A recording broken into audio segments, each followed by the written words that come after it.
men aged 27 and 29 were publicly caned 77 times each for homosexuality in Indonesia's Aceh province. It was reported that 2 men aged 27 and 29 were recently flogged 77 times each at Banda Aceh's Taman Sari City Park in Indonesia for homosexuality. The men who their neighbors caught having sex were arrested in November 2020 by the Islamic religious police. The Sharia court sentenced the men to 80 strokes of cane each in December and were flogged by a team of 5 enforcers 77 times each after a remission for time spent in prison. Many people witnessed the caning at Banda Aceh's Taman Sari City Park, Indonesia, and this is the third time that Aceh, the only province in Indonesia that practices Sharia law, has flogged people for homosexuality since the Islamic law was implemented in 2015. 4 other people were flogged 17 strokes for extramarital affairs and 40 strokes for drinking alcohol. In Sharia law, caning is a punishment for homosexuality, adultery, gambling, drinking alcohol, for women who wear tight clothes and men who skip Friday prayers. Italy halts sales of missiles to Saudi Arabia and United Arab Emirates. Luigi Di Maio, the Italian foreign minister, said last week Friday that Italy has halted the sale of missiles to Saudi Arabia and the United Arab Emirates. According to the minister, Italy's action is to send a message of peace to Yemen and to protect human rights. The Italian Network for Peace and Disarmament said that the sale of about 12,700 missiles to Saudi Arabia, which is part of 20,000 missiles allotment worth over €400 million agreed in 2016 under Matteo Renzi-led government, have been blocked. Saudi Arabia and the United Arab Emirates are part of Arab coalition that has been fighting the Iran-supported rebels, the Houthis, in Yemen since 2015. Yemen's war is described by the United Nations as the world's largest humanitarian crisis, in which 80% of Yemeni people are in need of aid. President Vladimir Putin of Russia signed law to extend new strategic arms reduction treaty by 5 years. Viewers Corner news correspondent in Moscow reported that President Vladimir Putin on Friday last week signed law extending new strategic arms reduction treaty by 5 years. The treaty, which was signed in 2010 and would soon expire, is the last major pact between Russia and the United States. Last week Wednesday, Russia's lower and upper houses of parliament voted to extend the treaty. Russia stated that the new strategic arms reduction treaty extension will be effective immediately. The two countries, United States and Russia, exchanged diplomatic notes after they complete their domestic procedures. The new Strategic Arms Reduction Treaty is a global arms control and limits the number of strategic nuclear warheads, missiles and bombers that Russia and the United States can deploy.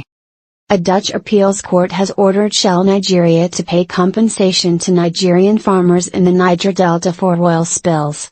It was reported that a Dutch appeals court has ordered Shell Nigeria to pay compensation to Nigerian farmers in the Niger Delta for oil spills. The court also ordered Shell Nigeria's parent company to install equipment to prevent future damage caused by leaks in the Niger Delta. The court ruled that Shell is responsible for damage caused by leaks in the Niger Delta, but the oil giant, Royal Dutch Shell, denied the allegations, stating that the leaks were caused by sabotage. The court ruled that Royal Dutch Shell did not prove beyond reasonable doubt that saboteurs caused the leaks affecting the villages of Goy and Aruma, rather than poor maintenance. Last week Friday, the Royal Dutch Shell stated that it was disappointed with the verdict.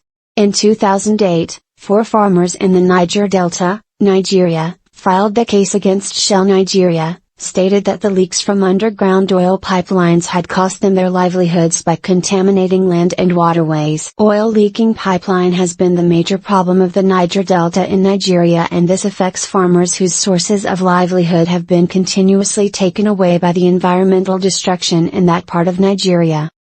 Rob Malley, former Middle East advisor to Barack Obama, has been appointed by President Biden as Special Envoy for Iran.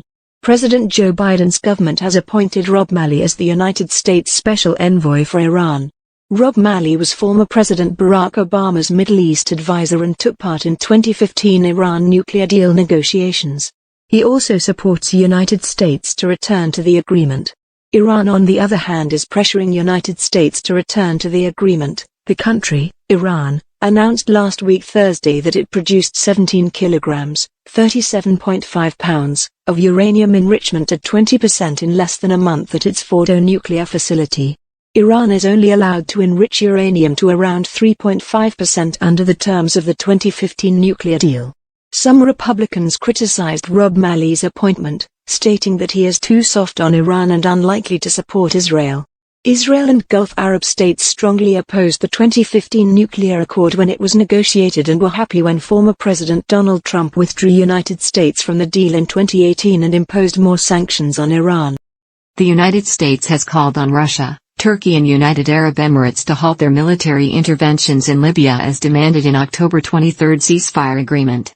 The United States also warned the three countries to accept Libya's sovereignty as the country is trying to unify its government, hold elections and end years of war. Stephanie Williams, the acting United Nations envoy, said that foreign interference, flights carrying military cargo are still going on in Libya despite the ceasefire agreement.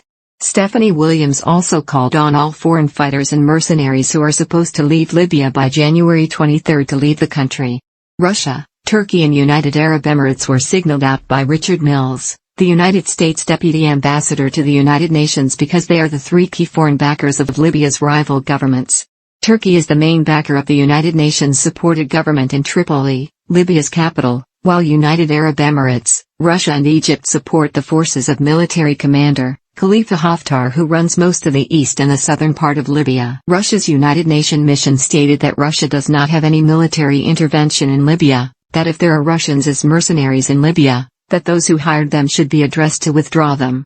Since 2011, that Muammar Gaddafi was killed in NATO-backed uprising, the country has been fighting civil war.